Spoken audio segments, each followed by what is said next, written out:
Olá, pessoal, tudo bom com vocês? Bom, hoje é a nossa segunda aula, né? Ansioso por essa aula. Bom, se você não assistiu a primeira ainda, assiste agora, tá? Vou deixar aqui um cardzinho para você e na descrição também eu vou deixar para você, tá? Então já corre lá e assiste a nossa primeira aula, beleza? A primeira aula foi sobre feudalismo, uma excelente aula, tá? Não perde não. Bom, nossa nossa aula de hoje vai falar sobre as grandes navegações, tá? E aí a gente vai fazer uma nova comparação com um anime, beleza? Bom, então sem mais delongas, né? Vamos aí para a vinheta e após a vinheta a gente já começa a nossa análise, a nossa aula sobre grandes navegações, beleza?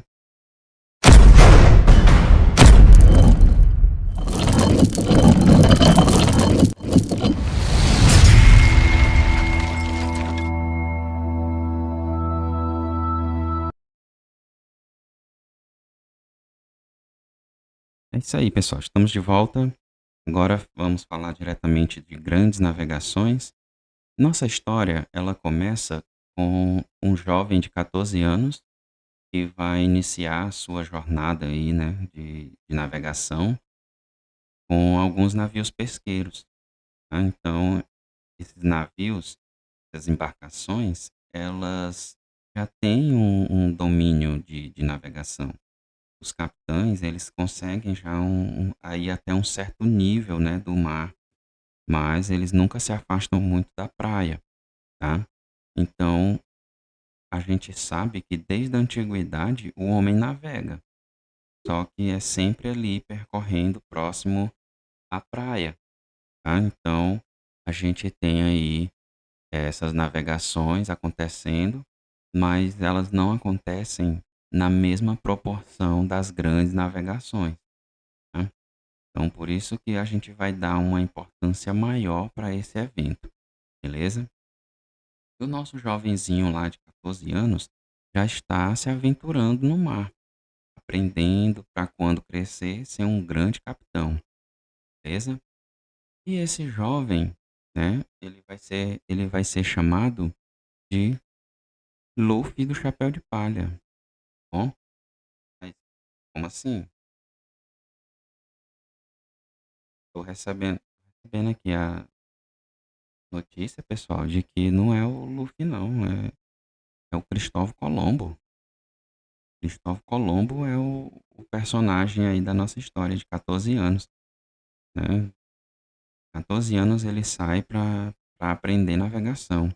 O Luffy, pessoal, o Luffy ele só sai com 17, tá?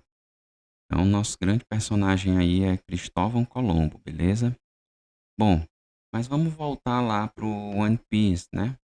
Vamos voltar para a gente entender como tudo começou, tá?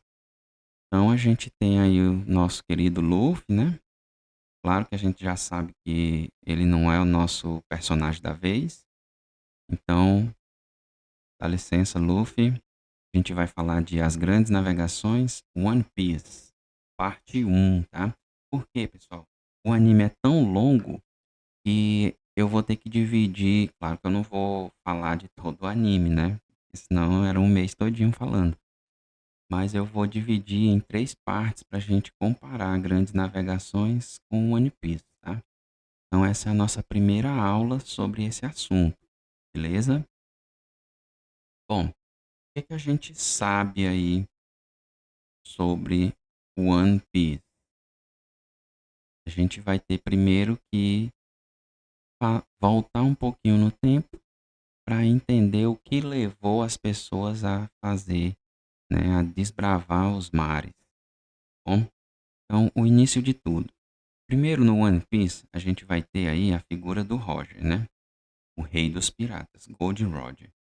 E ele eh, vai falar na sua execução, né? A marinha vai matar ele, infelizmente. E aí ele fala: se você quer o meu tesouro, basta procurar.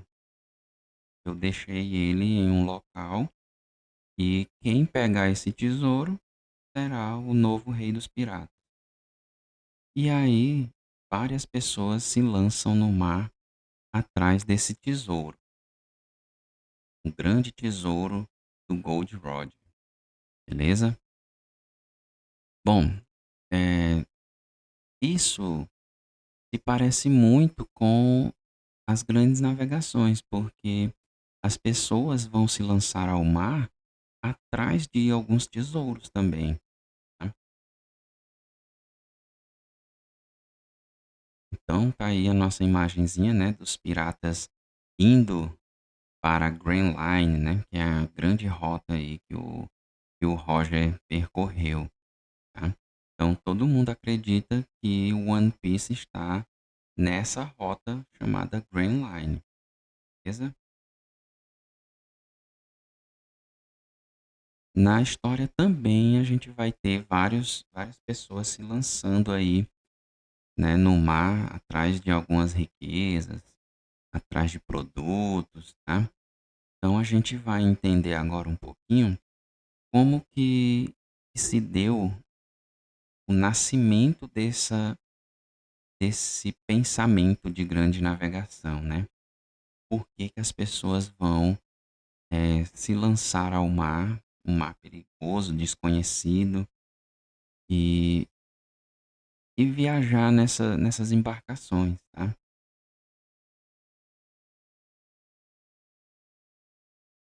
Bom, no One Piece tem uma passagem que diz assim: o único que foi chamado de Rei dos Piratas, a lenda Gold Roger, deixou um tesouro imenso conhecido como One Piece. Todos os piratas do mundo estão à procura do lugar em que a mais vasta fortuna do planeta possa estar.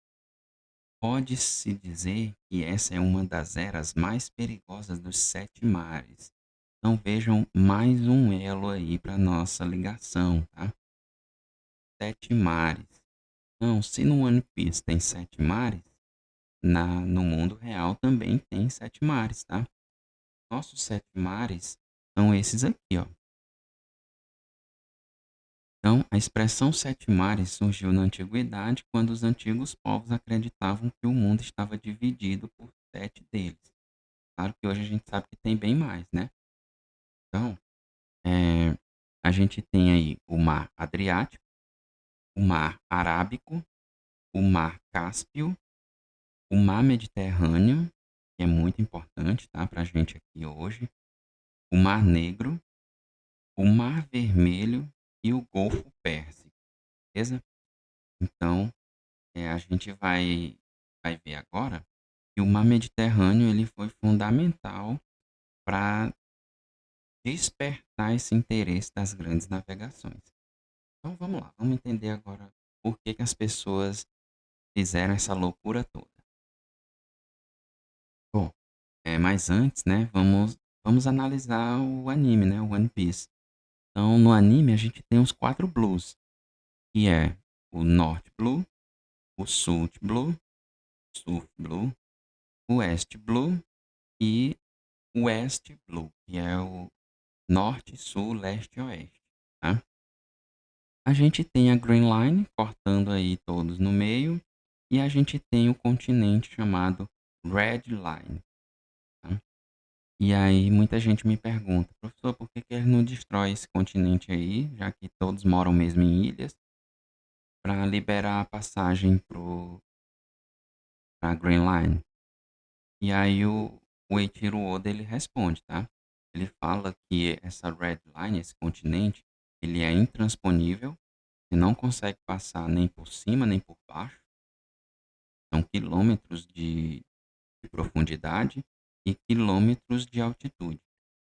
Bom, e ele é indestrutível. Nenhum ser humano consegue destruir. Nenhuma invenção humana consegue destruir. Tá? Então, só tem alguns caminhos. E por isso que não são todos os piratas que chegam a Grand Line. Muitos morrem antes, muitos se perdem no caminho porque não acham a entrada, tá?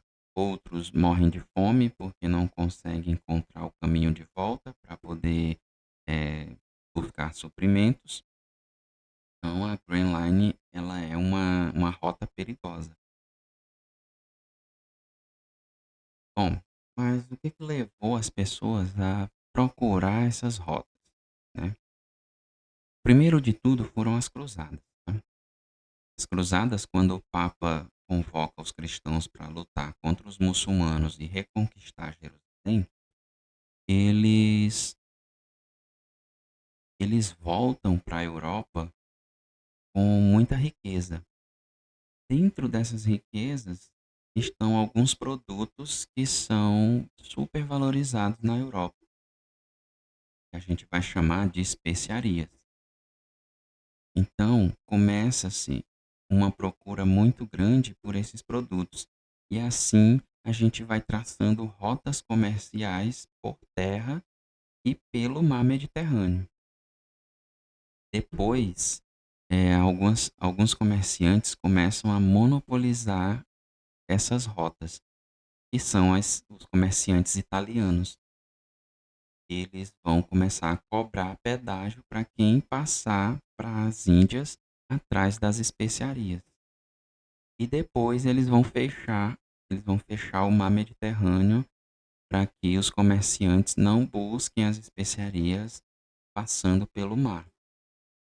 E assim, a Europa, né, as pessoas, os burgueses, alguns reis começam a procurar novas rotas. E aí surge a ideia de navegar em alto mar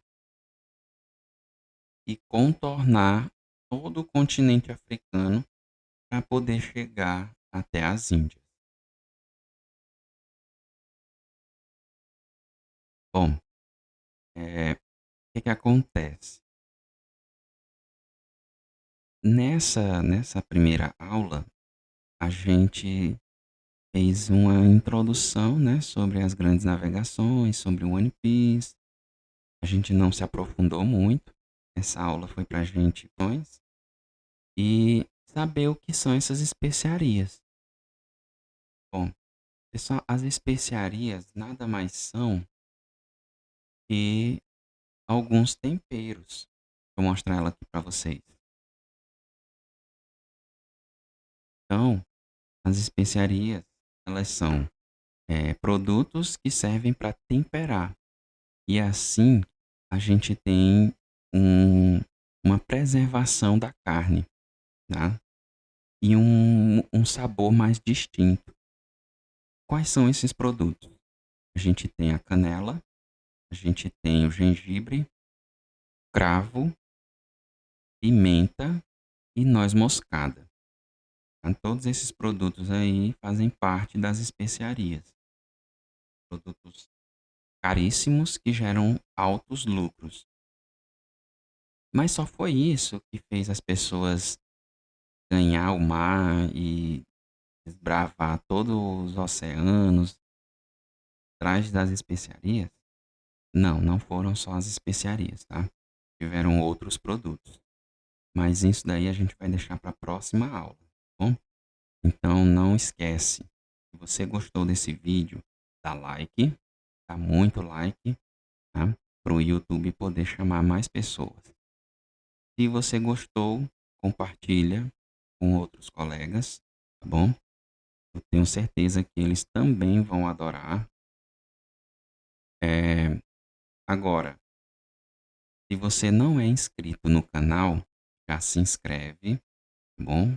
Ativa o sininho para quando sair a próxima aula sobre as grandes navegações, você ser um dos primeiros a assistir. E aí você já chega para o seu colega e fala, ó, já saiu a aula do professor Fábio, já assistiu? Não? Então corre lá e vai assistir, tá bacana demais. Então é isso, pessoal. Se você gostou, então compartilha e a gente se vê na próxima aula, beleza? E até mais. Já né?